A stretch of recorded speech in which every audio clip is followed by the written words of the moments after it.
When older men relieve themselves every single day, the prostate begins to change in ways that can either protect or silently harm your health. This is not a matter of opinion. It is biology. I have seen men in their 60s and 70s discover that something as private and ordinary as self-relief can shape the strength of their prostate, their ability to urinate comfortably, and even their long-term independence. Most men never hear the truth until it is too late. I am Dr. A, physician and men's health specialist, with more than 30 years of experience guiding older men through the most personal and important aspects of their well-being. My work has always been dedicated to helping men protect their prostate, restore vitality, and approach aging with confidence rather than fear. Here is the paradox. Many believe that frequent release must weaken the body, while others are convinced it preserves health. The surprising truth is that both can be correct depending on how often it is done and how your prostate responds. This is why confusion is so common, and why so many men stay silent instead of asking questions. What you are about to learn are the specific effects on the prostate when this habit is maintained daily. You will hear how hormones shift, how circulation changes, and how even the immune system inside the gland responds in ways that may astonish you. These are not guesses, but clear biological facts every older man deserves to know. And stay with me, because the third effect is the one that most doctors overlook. Yet, it may explain why some men live with silent prostate irritation for years without answers. Before we get started, if you haven't subscribed yet, I encourage you to do so and turn on the notification bell. That way, you'll never miss important advice on protecting your prostate and staying healthy as you age. And let me know in the comments. Type 1 if this topic speaks to you, or type 0 if you'd like me to improve and bring you even more valuable insights. Now that you understand why this conversation matters, let's begin with the very foundation, the prostate itself. Though it is only the size of owl nut, this small gland directly shapes how you urinate, how you perform sexually, and how comfortable you feel every single day. 1. The prostate. The prostate. A small gland with a big impact, small gland with a big impact. The prostate is often described in medical textbooks as a walnut-sized gland sitting just beneath the bladder. But in reality, it is so much more than a diagram in an anatomy book. For men, especially those of us entering our 60s and 70s, this tiny structure can become the difference between sleeping peacefully through the night or waking up 3, even 4 times to use the bathroom. It can be the difference between intimacy, feeling effortless, or becoming a source of frustration and embarrassment.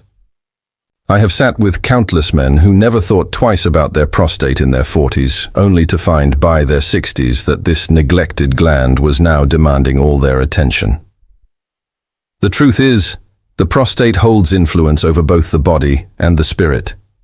When it is healthy, men feel lighter, more confident, able to enjoy life without constant worry about urgency or discomfort. But when it swells, stiffens, or becomes inflamed, it doesn't just affect urination or intimacy. It slowly chips away at independence, dignity, and even joy in daily living. I often remind my patients that the prostate is not a silent passenger. It reacts to every choice you make, including the decision to relieve yourself regularly. Understanding this small gland is the foundation for understanding everything that comes next. Because when you know just how much power it has over your quality of life, the changes that happen with daily release begin to make perfect sense. And here is where things become surprising. Every time you ejaculate, your hormones shift in ways that can either protect or quietly destabilize your health. Let's explore exactly how that works. Daily relief and hormones. A surprising reset too. Daily relief and hormones. A surprising reset. Every time a man ejaculates, a subtle but powerful shift occurs inside the body. One that most men never feel directly, but that shapes their long-term health. The hormone at the center of this story is called dihydrotestosterone, or DHT. For decades, research has shown us that DHT plays a vital role in maintaining male traits. Yet, when it lingers at high levels, it can also become the very fuel that causes the prostate to enlarge. What few men realize is that with each release, DHT dips temporarily, almost as if the body is giving the prostate a short break from its constant stimulation. For some men, this natural pause is enough to protect the gland, to slow down the silent process of overgrowth that can lead to nighttime trips to the bathroom or that heavy, dull ache deep in the pelvis. I have spoken to men who told me they felt lighter, calmer, even clearer in their mind after release, and I believe part of that is hormonal balance being momentarily restored. Yet there is another side to this story. If the habit is pushed too far, if release happens every single day without rest, the delicate rhythm between testosterone, DHT, and the body's larger endocrine system can begin to wobble. Instead of feeling energized, you may feel drained. Instead of stability, you may sense a gradual decline in vitality. It's not about whether the act is good or bad. It's about balance, timing, and respecting the natural rhythm your body still needs, even in later years. And this is where things get even more fascinating. Because beyond hormones, every release triggers a mechanical workout in the pelvic muscles and the prostate itself. A workout that, when done in moderation, can be one of the most protective actions you take for your gland. 3. Muscle contractions and circulation. The pelvic workout: muscle contractions and circulation. The pelvic workout. What many men overlook is that each time they reach release, it isn't just a chemical event. It is also a physical workout deep within. The pelvis. The muscles of the pelvic floor contract in powerful rhythmic waves, and the prostate itself joins in those movements. These contractions are not meaningless spasms. They act like a pump, drawing fresh blood into tissues that otherwise might remain stagnant, helping deliver oxygen and nutrients to keep the gland elastic and alive. For men in their 60s and 70s, when circulation naturally begins to slow, this boost can make the difference between a prostate that remains supple and one that hardens with age. I have listened to men describe how, after a period of healthy activity, they felt more relaxed in their lower body, less heavy, less restricted.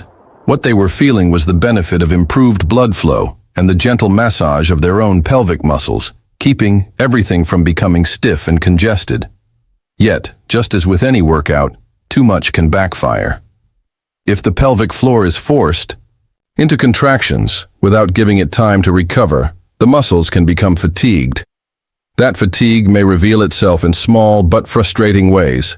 A weaker stream of urine, slight leakage when coughing or laughing, or a dull sense of tension in the groin that never seems to release. The prostate thrives on movement, but it also requires balance. Knowing how this hidden workout affects your body helps explain why moderate release supports health, while excess begins to drain it. And here is where the story grows even more intriguing. Because beyond muscles and blood flow, the prostate has its own immune defenses, and every release stirs that system into action in ways that might surprise you. 4. Immunity and inflammation. Nature's cleanse inflammation. Nature's cleanse. What most men don't realize is that the prostate is not just a simple gland-producing fluid. It also houses its own localized immune activity. Every time you release, the body seizes the opportunity to clear away the waste that quietly builds up inside. Old cells that have completed their life cycle, excess proteins that serve no purpose, and metabolic debris that, if left behind, can irritate the delicate tissues. In many ways, ejaculation acts like a natural cleanse, a quiet housekeeping process that reduces the risk of low-grade inflammation. This is why so many men report a sense of relief or lightness afterward, as though a burden they could not see had been lifted. I recall patients telling me that 4 years they lived with a dull heaviness in their pelvis, convinced it was just part of aging.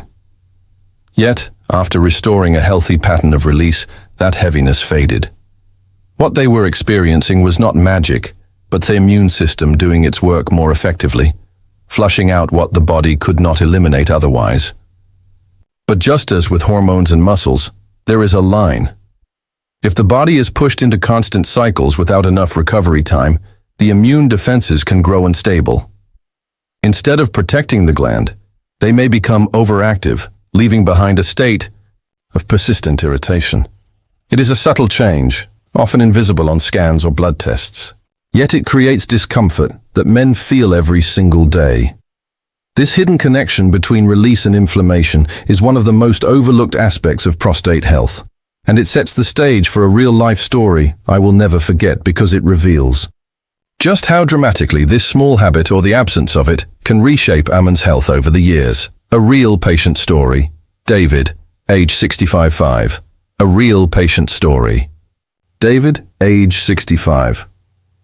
Stories often reveal truths that medical charts alone cannot. I remember David, a 65-year-old former construction supervisor from Nevada, who walked into my office one afternoon looking both embarrassed and exhausted. He confessed that, for nearly a decade, he had stopped all sexual activity, even with his partner. He believed that after turning 55, intimacy was no longer necessary, and the thought of discussing such private matters with a doctor felt far too awkward. Over time, though, his health began to change. He was waking up several times a night to urinate, feeling a constant heaviness in his lower abdomen, and struggling with a nagging sense that something inside just wasn't right. When we ran his tests, the results reflected what his body had been whispering for years. His prostate was enlarged, his PSA levels were above the normal range, and the gland showed mild swelling. It wasn't life-threatening yet, but it was a clear sign of neglect.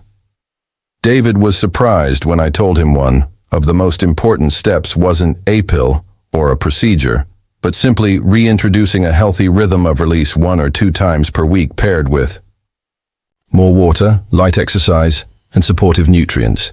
At first he was hesitant, but within 4 months, the change was undeniable. His nighttime urination decreased, the dull ache faded, and his PSA numbers began to improve.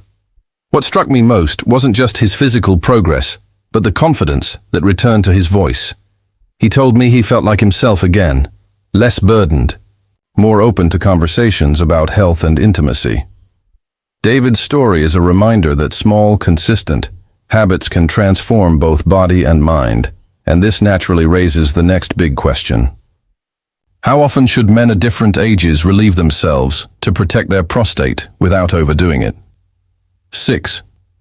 How often should older men relieve themselves?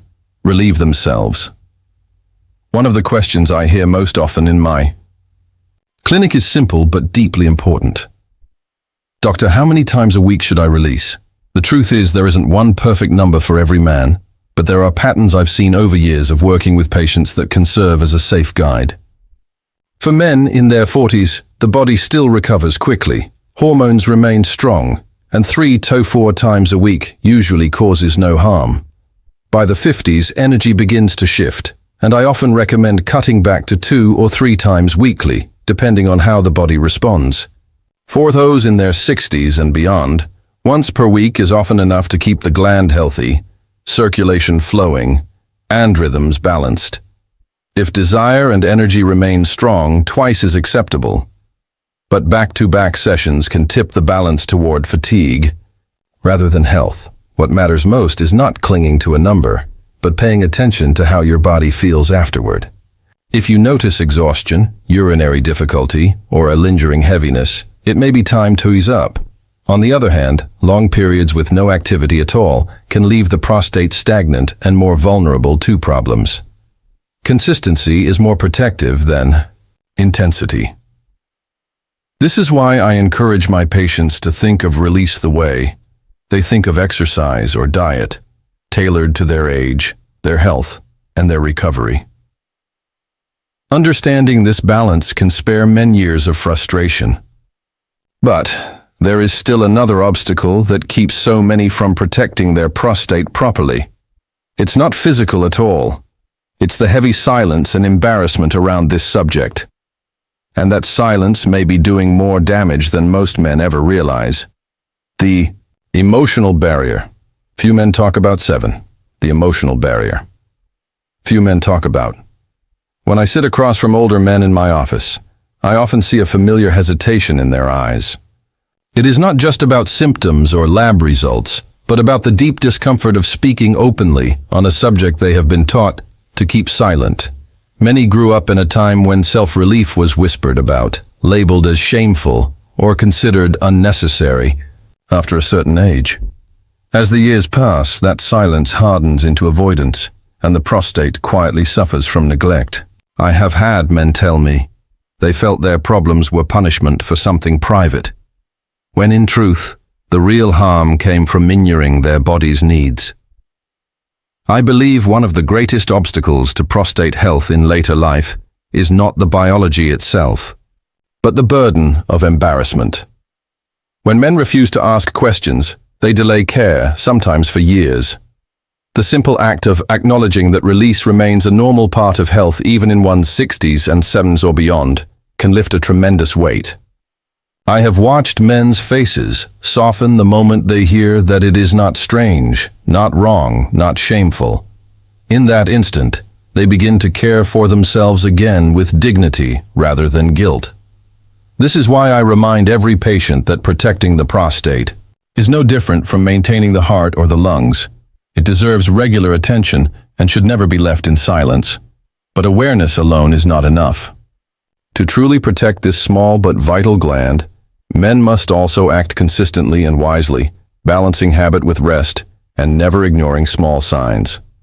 And that brings us to the final lesson, the ultimate takeaway every man needs to hear if he wants to guard his independence and vitality for the years ahead. 8. The takeaway. Awareness over silence. Takeaway. Awareness over silence. After years of listening to men share their struggles, I have come to believe that the greatest gift we can give ourselves in later life is awareness. The prostate is small, but its impact is enormous, shaping how freely we live, how deeply we rest, and how confidently we connect with others. Daily release, when done in balance, can serve as a tool for protecting this gland, helping regulate hormones, improving circulation, and reducing the buildup of irritation. But the key is not in the act alone. It is in understanding the rhythm of your body and respecting its limits. Too little activity leaves the prostate stagnant, while too much without recovery creates fatigue and imbalance. It is not about following a rigid rulebook, but about listening to your body's quiet signals and responding with care. I've seen men who, once they embraced this awareness, experienced more than physical relief. They walked taller, smiled easier, and spoke more openly about their health. They realized that self-care was not selfish, but necessary. That giving attention to their prostate was as vital as caring for their heart or their bones. And in that recognition, they found a renewed sense of control over their own aging. This to me is the ultimate lesson. Silence is the real enemy. When we stop avoiding, when we replace embarrassment with understanding, we open the door to healthier, stronger years ahead.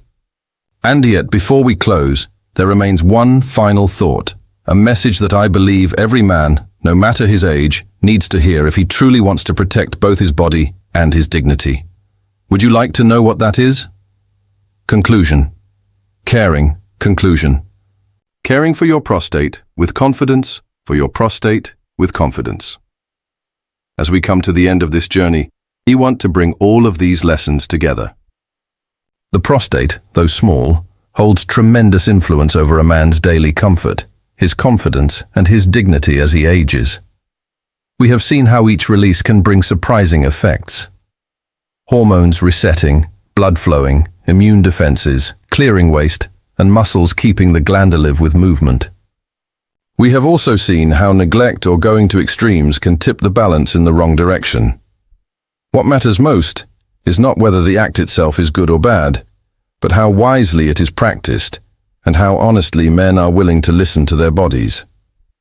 Have watched men rediscover strength when they reintroduced a simple rhythm of release, just as I have seen others struggle when silence and shame kept them from asking questions. To me, their message is not about numbers or rules. It is about awareness and courage. Awareness to recognize that this private habit is part of health maintenance and courage to overcome embarrassment and take action. In that balance lies the power to protect the prostate, to sleep peacefully through the night, to move without heaviness, and to feel whole again. So, if there is one truth I hope you carry with you, it is this. Your prostate deserves care, not avoidance. Relief is not a guilty secret, but a tool. One that can either weaken or strengthen depending on how you use it. Protecting this gland is not about youth. It is about preserving freedom, vitality, and confidence at every stage of life. And as you move forward, remember the decisions you make today will shape the strength you carry tomorrow.